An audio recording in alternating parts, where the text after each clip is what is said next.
Class سال اول subject education باب نمبر 4 انسانی نشوونما، جس میں آج ہم پڑھیں گے انفرادی اختلافات کی نوعیت۔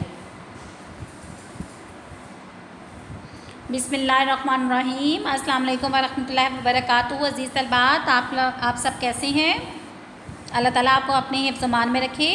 جی عزیز طلباء، ہم چیپٹر نمبر 4 جو انسانی نشوونما پڑھ رہے تھے، جی آپ بتائیں گے انسانی نشوونما سے کیا مراد ہے؟ جی انسانی نشوونما کا مطلب ہے بیٹا وہ تمام تبدیلیاں جو کسی فرد میں اس عرصے کے دوران رونما ہوتی ہیں، یعنی نشوونما ان تمام جسمانی، ذہنی، معاشرتی اور جذباتی تبدیلیوں کا باضابطہ مطالعہ ہے جو افراد میں تجربوں، حادثوں، تعلیم و تربیت وغیرہ کے نتیجے میں رونما ہوتی رہتی ہیں۔ بیٹا بچوں کا تخیل، کردار اور شخصیت ان تبدیلیوں سے مختلف انداز سے متاثر ہوتی ہیں۔ والدین و معلمین کے لیے ان تمام تبدیلیوں کا علم بہت مفید اور ضروری ہے۔ نشوونما بیٹا ایک وسیع اصطلاح ہے جو تبدیلی کے ان تمام عوامل پر مشتمل ہے جن سے فرد کی تمام خوبیاں جنم لیتی ہیں، ابھرتی ہیں اور نئی قابلیتوں اور اعداد و اعتبار کی صورت میں ظاہر ہوتی ہیں۔ نشوونما کی آپ کہہ سکتے ہیں نشوونما کی ایسی مثالیں فرد کی تعلیم اور انسانی اعداد و اطوار میں بھی پیش کی جا سکتی ہیں۔ کسی فرد میں ایک عادت کو پیدا کر کے اور اسے اس کی شخصیت کا حصہ بنا کر پھر سے اس فرد کو دوبارہ اسی ابتدائی حالات میں نہیں لایا جا سکتا، جبکہ وہ عادات اس کی شخصیت کا حصہ نہیں تھی۔ لہٰذا ہم کہہ سکتے ہیں کہ پیدائش سے لے کر موت تک زندگی کے مختلف اعتبار میں تو جو تغیرات یعنی جو تبدیلیاں ہم میں آتی ہیں کسی بھی فرد میں رونما ہوتی ہیں، جو کوئی بھی تبدیلی کسی فرد میں رونما ہوتی ہے انہیں نشوونما کا نام دیا جاتا ہے۔ اور یہ تبدیلیاں کیا ہو سکتی ہیں بیٹا؟ مثبت بھی ہو سکتی ہیں اور منفی بھی ہو سکتی ہیں۔ جی یہ تو میں نے آپ کو جو مختصر سا بتا دیا کہ نشوونما کیا ہے۔ آج ہم کریں گے انفرادی اختلافات کی نوعیت کیا ہے۔ عزیز طلباء، انفرادی اختلافات کی تقسیم درجہ ذیل طریقے پر بیان کی جا سکتی ہے جو دو طرح سے ہے۔ ایک ہے موروثی یا پیدائشی اختلافات اور نمبر 2 پہ ماحولیاتی اختلافات۔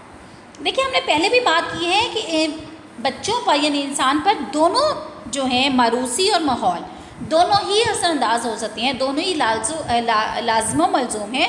ہم کسی ایک کو نکال کر ایک کو شامل نہیں کر سکتے۔ اس لیے بیٹا پہلا جو ہے موروثی یا پیدائشی اختلافات۔ عزیز طلباء، موروثی یا پیدائشی اختلافات کو عام طور پر ایک ہی درجے میں شمار کیا جاتا ہے۔ فرد کو توارث کے ذریعے جو اختلافات ملتے ہیں انہیں پیدائشی اختلافات بھی کہا جاتا ہے۔ بعض پیدائشی اختلافات ایسے بھی ہوتے ہیں جن کا موروثی ہونا ضروری نہیں ہے۔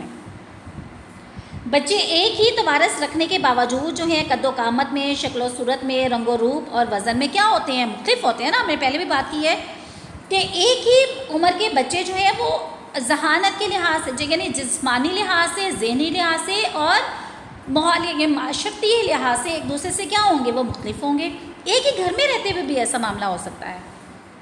اسی طرح بیٹا اگر دیکھا جائے تو ایک ہی والدین کی اولاد میں کچھ بچے کیا ہوتے ہیں؟ ذہین ہوتے ہیں اور کچھ خون ذہین ہوتے ہیں۔ یہ کیا ہے؟ یہ انفرادی اختلافات پیدائشی ضرور ہیں لیکن انہیں ہم موروثی کہنا زیادہ مناسب نہیں ہوگا۔ عزیز طلباء، رجحانات کے اختلافات پیدائشی ہونے کے ساتھ ساتھ موروثی بھی ہو سکتے ہیں۔ بچوں کے رجحانات لازمی طور پر وہ نہیں ہوتے جو والدین کے ہوتے ہیں، کسی حد تک موروثی بھی ہوتے ہیں اور کسی حد تک ہم کیا کہتے ہیں ماحول سے بھی وہ اڈاپٹ کرتا ہے۔ اس لیے بالکل قطعاً یہ نہیں کہا جا سکتا کہ یہ صرف والدین پہ ہی ہیں۔ اب دیکھیں اگر مثال کے طور پر کی جائے کہ ایک ڈاکٹر کی اولاد میں ایک بچہ سائنس میں دلچسپی رکھتا ہے تو دوسرا بچہ کیا کر رہا ہے؟ اسے شعر و ادب سے دلچسپی ہوگی۔ رجحانات کے یہ اختلافات بیٹا ماحول کے باعث رونما ہوتے ہیں۔ جذباتی اختلافات عموماً پیدائشی ہوتی ہیں لیکن یہ موروثی بھی ہو سکتے ہیں۔ اس کے علاوہ ماحول بھی جذباتی اختلافات کا باعث ہو سکتا ہے۔ یہ بیٹا میں نے آپ کو کس کی بتا دی ہے؟ موروثی یا پیدائشی اختلافات جو آپس میں ایک بچے سے دوسرے بچے میں ہوتے ہیں اور سب ایک جیسے نہیں ہوتے۔ اب دوسرا پوائنٹ ہمارا تھا بیٹا ماحولیاتی اختلافات۔ دیکھیے بیٹا انفرادی اختلافات کی دوسری بڑی وجہ کیا ہے؟ ماحول کا فرق ہے نا، کیونکہ دیکھیے ہر شخص کا ماحول دوسرے شخص سے کیا ہے؟ مختلف ہوتا ہے۔ ماحول سے مراد وہ تمام حالات و واقعات ہیں جو فرد کی زندگی کے جو اس کے ارد گرد جو ہیں اسے پیش آتے ہیں۔ یہ حالات اور واقعات اس کی زندگی کو بیٹا کیا کرتے ہیں؟ متاثر کرتے ہیں اور ماحول ہی کی وجہ سے افراد کی خواہشات، اس کے اندر رجحانات اور اس کی دلچسپیوں میں ہمیں فرق پیدا ہوتا ہے۔ اب دیکھیں بیٹا ایک ہی گھر اور ایک ہی خاندان کے بچے ایک ہی ماحول میں رہتے ہوئے بھی مختلف دلچسپیاں اور رجحانات رکھتے ہیں۔ اس کی وجہ کیا ہے کہ ماحول سے مراد صرف گھر کے اندرونی حالات ہی نہیں ہوتے، بلکہ گھر کے ہر فرد کو گھر سے باہر نکل کر ایک الگ اور مختلف ماحول ملتا ہے۔ اس کے علاوہ بیٹا ایک ہی گھر میں رہتے ہوئے حالات مختلف بھی ہو سکتے ہیں نا، یا بچہ انہیں مختلف انداز میں دیکھ سکتا ہے، سیکھتا ہے۔ دیکھیں ایک ہی گھر میں رہتے ہوئے مختلف، جب ہم جوائنٹ فیملیز میں رہتے ہیں یا اپنے والدین ہیں، دادا دادی ہیں، نانا نانی ہیں، خالد، جو بھی رشتے عزیز و اقارب ہمارے ساتھ رہتے ہیں، تو بچہ سب کو دیکھ رہا ہے، سب سے اڈاپٹ کر رہا ہے، سب سے اس کو دیکھ رہا ہے، سیکھ رہا ہے، سن رہا ہے۔ تو ہم یہ نہیں کہہ سکتے کہ صرف والدین ہی پہ جو ہے وہ چیز ہو سکتی ہے، کیونکہ دیکھیے وہ اب ہر فرد کی دلچسپیاں اور رجحانات کیا ہیں، ایک دوسرے سے مختلف ہے نا۔ اب دیکھیے والدین گھر میں اگر کسی ایک بچے کو نظر انداز کرتے ہیں اور کسی دوسرے کو زیادہ چاہتے ہیں یا ایک کی ضروریات کا دوسرے سے زیادہ خیال رکھتے ہیں، تو اس وجہ سے بھی بچہ گھر کے ماحول کو ایک دوسرے سے مختلف انداز میں محسوس کرتا ہے، اور یہ روزمرہ میں ہمارے سامنے آتے ہیں۔ آپ اپنے گھروں میں دیکھیں، اپنے بہن بھائیوں کو دیکھیں، تو یہ فرق آپ کو واضح نظر آئے گا کہ ایسا ہی ہے، ایسا ہی۔ ہاں کچھ بچے کہہ دیا ہاں بہت ذہین ہے، ہاں والد صاحب ایسے ہیں، کچھ کہ ہم کہتے ہیں نا لکھائی بہت اچھی، ہاں اس کے والد صاحب کی لکھائی، اس کی والدہ کی لکھائی بہت اچھی ہے، یا بہت ذہین ہے تو یہ اپنی والدہ پہ چلا گیا یا والد پہ چلا گیا یا چچا کسی پہ بھی چلا گیا۔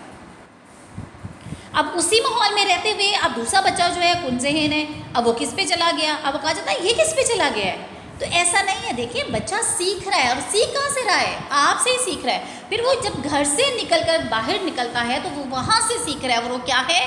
ماحول ہے۔ بیٹا رجحانات کے اختلافات ماحول کے باعث ہی پیدا ہوتے ہیں۔ اس طرح معاشی، سماجی، ثقافتی اور اقتصادی اختلافات بھی عموماً ماحول کی پیداوار ہوتے ہیں۔ ماحول کے باعث جذباتی اختلافات بھی پیدا ہو جاتے ہیں۔ ماحول بیٹا اگر بچوں کے جذبات کو مشتعل کرنے والا ہو تو بچوں میں اشتعال کی عادت بھی پختہ ہو جاتی ہے، اور اگر بچوں کو کیا کیا جائے، اگر مناسب ماحول ملے تو ان میں صحیح جو ایک جذباتی رجحان جو ہے وہ پیدا ہوتا ہے۔ اس لیے ہم نے کیا، اس لیے کہتے ہیں نا کہ دیکھیں ہم پھر دونوں کو ساتھ ساتھ لے کے چل رہے ہیں، موروثی یا پیدائشی اختلافات یا ماحولیاتی اختلافات۔ اب بچہ کس سے سیکھ رہا ہے؟ بچہ گھر سے بھی سیکھ رہا ہے، ہر فرد سے سیکھ رہا ہے، اور بچہ پھر گھر سے باہر جب نکلتا ہے تو اس ماحول سے سیکھ رہا ہے۔ تو اب یہاں بھی ہم نے کیا کیا کہ اگر وہ ماحولیاتی اختلافات، اگر ہم ان کو صحیح ماحول دیں گے تو بچے کے اندر جو رجحان پیدا ہوگا، دو دلچسپیاں پیدا ہوں گی، وہ کیا ہوں گی؟ مثبت ہوں گی۔ اسی طرح کے انفرادی اختلافات زیادہ تر ماحولیاتی ہوتی ہیں۔ اس طرح اقتصادی یا رجحان کے اختلاف کو ماحولیاتی اختلافات بھی کہا جاتا ہے۔ جی اصل بات آج ہم نے پڑھا انفرادی اختلافات کی نوعیت کتنی قسم کی تھی؟ 2 طرح کی تھی، موروثی یا پیدائشی اختلافات، اور نمبر 2 پہ ماحولیاتی اختلافات۔ یعنی بچہ گھر سے بھی سیکھتا ہے، اور ایک ہی گھر میں رہتے ہوئے بچہ جو ہے ذہانت کے اعتبار سے بہن بھائیوں میں ایک دوسرے سے مختلف ہوتے ہیں، ان کے دلچسپیاں مختلف ہوتی ہیں، ان کے کام مختلف ہوتے ہیں، ان کی ذہانت مختلف ہوتی ہے، ان کی قد و قامت مختلف ہو سکتی ہے، ان کا رنگ مختلف ہو سکتا ہے۔ اور اسی طرح جب بچہ گھر سے نکل کر اپنے ماحول معاشرے میں جاتا ہے، ماحول سے سیکھتا ہے، مدرسے میں آتا ہے، اسکول میں آتا ہے، وہ دوسروں سے سیکھتا ہے، وہ سن رہا ہے، وہ دیکھ رہا ہے، وہ مشاہدہ کر رہا ہے۔ اس طرح جو ہے بچوں پر جو ہے انفرادی اختلافات کی نوعیت، یعنی دونوں طرح سے موروثی بھی اور ماحولیاتی دونوں ہی لازم و ملزوم ہیں۔ جی بیٹا الحمدللہ آج ہمارا انفرادی اختلافات کی نوعیت کا جو لیکچر مکمل ہو گیا۔ انشاءاللہ کل نئے لیکچر کے ساتھ حاضر ہوں گے۔ اللہ حافظ۔